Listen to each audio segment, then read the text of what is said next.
Guys welcome back. അങ്ങനെ ഒരു കിഡിലൻ ഒരു ഫീൽ ഗുഡ് പടം കണ്ടു. ഞാൻ ആദ്യം തന്നെ പറയട്ടെ, ഒരുപാട് കാലങ്ങൾക്ക് ശേഷമാണ് ഒരു ഒന്നൊന്നര ഫീൽ ഗുഡ്. അതായത് സിനിമയ്ക്ക് ആർക്കും ആ, വലിയ അടിയോ ഫൈറ്റോ ബഹളങ്ങളോ ഉള്ള ഒരു പരിപാടിയല്ല. അഡിഗോസ് അമിഗോ. ഞാൻ ഇതിന്റെ ഒരു പേരും ആസിഫലിയുടെ ലുക്ക് കണ്ടപ്പോൾ ഞാൻ വിചാരിച്ചു വല്ല ആഫ്രിക്കയിൽ നടക്കുന്ന എന്തെങ്കിലും ഒരു പരിപാടി ആയിരിക്കും ഈ സിനിമ എന്ന് വിചാരിച്ചിട്ടാ പോയത്. പൊതുവെ ഞാൻ സിനിമ എങ്ങനെ കാണാറെന്ന് വെച്ച് കഴിഞ്ഞാൽ നമ്മളിപ്പോ ട്രെയിലർ റിയാക്ഷൻ ചെയ്യുന്നതൊക്കെ നിങ്ങൾ കണ്ടിട്ടുണ്ട്. പക്ഷെ അല്ലാത്ത പക്ഷെ ഞാൻ സാധാരണ ഈ ട്രെയിലറും കാര്യങ്ങളൊന്നും കാണാറില്ല. എന്താണെന്ന് വെച്ച് കഴിഞ്ഞാൽ നമ്മൾ ട്രെയിലറിൽ ചില സിനിമകളിലൊക്കെ ഏറ്റവും പ്രധാനപ്പെട്ട ഭാഗങ്ങൾ ചില ആൾക്കാർ ട്രെയിലറിൽ ഇടും. അപ്പൊ നമ്മൾ അതൊക്കെ പ്രതീക്ഷിച്ച് അവിടെ ചെല്ലുമ്പോൾ നമുക്ക് ആ ഒരു ഫീൽ കിട്ടും. പക്ഷെ ഈ സിനിമയ്ക്ക് ചെന്ന് ഞാൻ മൈൻഡിൽ ആഫ്രിക്കൻ ഒരു സെറ്റപ്പ് പരിപാടി ആയിരിക്കും. ആ ലുക്കും അംബാന്റെ ഒരു ലുക്കിലൊക്കെ ആയിരുന്നു ആസിഫ് അലി സുരാജ് വെഞ്ഞാറമൂട്. ഞാൻ പറയട്ടെ, ഈക്വൽ ഏത് തരത്തിൽ ചിന്തിച്ചു നോക്കിയാലും പെർഫോമൻസ് വൈസ് കോമഡി വൈസ് അവരുടെ സെന്റിമെന്റൽ ആണെങ്കിലും നിറഞ്ഞാടിയായിരുന്നു ആസിഫ് അലിയും സുരാജും തമ്മിലുള്ള കോമ്പോ. വേറെ ലെവല് തരത്തിലുള്ള രണ്ടുപേരുടെയും പക്ക നാച്ചുറൽ ഒരു അഭിനയം നമുക്ക് കാണണമെങ്കിൽ കെട്ടുകളന്റെ മാലയ്ക്ക് ശേഷം എനിക്ക് ഏറ്റവും ഇഷ്ടപ്പെട്ട ഒരു പെർഫോമൻസ് ആയിരുന്നു ആസിഫ് അലിയുടെ. അതുപോലെ തന്നെ സുരാജ് വെഞ്ഞാറമൂട് ഒരു ടൈമിൽ അദ്ദേഹം ഒരുപാട് കാലഘട്ടങ്ങളിൽ കോമഡി ആയിരുന്നു, അതിനുശേഷം സീരിയസിലേക്ക് വന്നു. പക്ഷെ ഇത് രണ്ടും കൂടെ ബ്ലെൻഡ് ചെയ്യിപ്പിച്ച് കോമഡി ആണെങ്കിലും സീരിയസ് ആണെങ്കിലും ഇമോഷൻ ആണെങ്കിലും ഒന്നും പറയാനില്ല. പെർഫോമൻസ് ചെയ്ത് ഇവരുടെ രണ്ടുപേരുടെ ഒരു അഴിഞ്ഞാട്ടം ഗിവ് ആൻഡ് ടേക്ക് ആണ് സിനിമ മൊത്തത്തില്. 100% ഫീൽ ഗുഡ് പടം.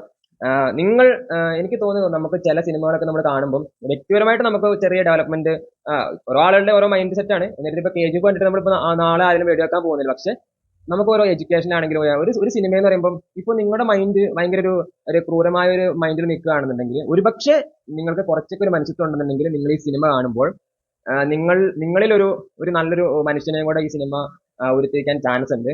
അത്രമാത്രം ഭയങ്കര ഞാൻ പറഞ്ഞ ഒരു ഫീൽ ഗുഡാണ്. അപ്പം ഈ നന്മ നിറഞ്ഞ ഒരു പരിപാടിയൊക്കെയാണ് സിനിമ എന്ന് പറയുമ്പോൾ. ആഷിഖ് ഉസ്മാൻ എനിക്ക് തോന്നുന്നു അദ്ദേഹം ഒരു ടൈമിൽ അദ്ദേഹം വിജയ ചിത്രങ്ങൾ ഉണ്ടാക്കിയ ഒരു സമയമുണ്ടായിരുന്നു. അതിനുശേഷം കുറച്ച് ചിത്രങ്ങളൊക്കെ അദ്ദേഹത്തിന് പരാജയപ്പെട്ടു. പക്ഷേ ഈ സിനിമ ഓടും എന്നുള്ള കാര്യത്തിൽ തർക്കമില്ല. 100% family feel good movie. Performances ഒന്നും പറയാനില്ല. മ്യൂസിക് ചെയ്തിരിക്കുന്നത് ജെക്സ് ബിജോയ്, അതുപോലെ തന്നെ ഗോപി സുന്ദർ ബീജും കാര്യങ്ങളൊക്കെ ചെയ്തിരിക്കുന്നത്. പിന്നെ പറയാനുള്ളതെന്ന് വെച്ച് കഴിഞ്ഞാൽ നഹാസ് നസറാണ് ഇത് ഡയറക്ട് ചെയ്തിരിക്കുന്നത്. തങ്കം എന്ന് പറഞ്ഞാണ് ഇത് റീച്ച് ചെയ്തിരിക്കുന്നത്. ഓവറോൾ ഞാൻ പറയട്ടെ, ഒരു തരത്തിലും നമുക്കൊരു ലാഗിങ് അങ്ങനത്തെ പരിപാടിയൊന്നുമില്ല. ഫുള്ള് വൈബ്, ഭയങ്കര ഒരു ഹാപ്പി മൂഡാണ് സിനിമ. തീർച്ചയായിട്ടും നിങ്ങൾ കാണാൻ പറ്റുകയാണെന്നുണ്ടെങ്കിൽ തിയേറ്ററിൽ പോയി കാണുക. തിയേറ്റർ മസ്റ്റ് ചെയ്യുന്ന ഇപ്പൊ ഈ അടുത്ത് ഇപ്പൊ പല സിനിമകളും നമ്മുടെ ഒരു വിലയിരുത്തലാണ്. നിങ്ങൾക്ക് ഇപ്പോൾ എതിരഭിപ്രായം നിങ്ങൾക്ക് പറയാൻ പറ്റും. കാരണം പല സിനിമകളും തിയേറ്ററിൽ ആൾക്കാർക്ക് ഇഷ്ടപ്പെടുന്നുണ്ട്, പക്ഷെ അത് OTT-യിലേക്ക് വരുമ്പോൾ ഞാൻ പറയട്ടെ, നമ്മളിപ്പോൾ ഒരു 2 സ്ക്രീനിൽ കാണുന്ന വൈബ് ചിലപ്പോൾ നമുക്ക് തിയേറ്ററിൽ ഒരു നോർമൽ സിനിമ നമുക്ക് ഭയങ്കരമായിട്ട് കമ്മ്യൂണിക്കേറ്റ് ആയിരിക്കും. ചിലപ്പോൾ അവിടെ ഒരു 100 കൂട്ടം ആൾക്കാരോട് നമ്മൾ ഇരിക്കുമ്പോൾ അവരുടെ ഒരു ചിരികൾ, അവരുടെ ഹാപ്പിനെസ്, അത് സിനിമ എപ്പോഴും തിയേറ്ററിലാണ് വേറെ ലെവല്. കാരണം ഒരു ഫ്രഷ് അനുഭവമായിരുന്നു തിയേറ്ററിൽ. അല്ലാതെ ഇപ്പൊ നമ്മളിപ്പോ ചിലപ്പം ഈ സിനിമകളാണെങ്കിൽ ഇപ്പൊ ഗുരുവായൂരമ്പലനട തിയേറ്ററിൽ സക്സസ് ആയിരുന്നു, അതുപോലെ തന്നെ വർഷങ്ങൾക്ക് ശേഷം ചില പോരായ്മകൾ ചില ഭാഗങ്ങളുണ്ട് എന്നുള്ള സത്യം തന്നെയാണ്. പക്ഷെ അത് OTT-യിലേക്ക് വരുമ്പം അതിന്റെ ഫീല് നന്നായിട്ട് മാറും. ആസിഫ് അലി എനിക്ക് തോന്നുന്നത് ഇപ്പൊ ലെവൽ ക്രോസ് തിയേറ്ററിൽ എത്രത്തോളം സക്സസ് ആണെന്ന് നമുക്കറിയില്ല. പക്ഷെ ഈ സിനിമ അദ്ദേഹത്തിന്റെ തലവന് ശേഷം ഈ സിനിമ രണ്ടുപേരും 100-90 എന്നുള്ള ലെവലല്ല. രണ്ടുപേരും സുരാജ് ആണെങ്കിലും ആസിഫിലാണെങ്കിലും ഒന്നിനൊന്ന് ഒന്ന് ഇപ്പൊ ഒന്നും താഴെ അങ്ങനത്തെ പരിപാടിയില്ല. വേറെ ലെവൽ രണ്ടുപേരുടെ കോംബോ. എനിക്ക് തോന്നുന്നു ഈ കോംബോ വീണ്ടും വരാൻ ചാൻസസ് ഉണ്ട്. എനിവേ നൈസ് പടം.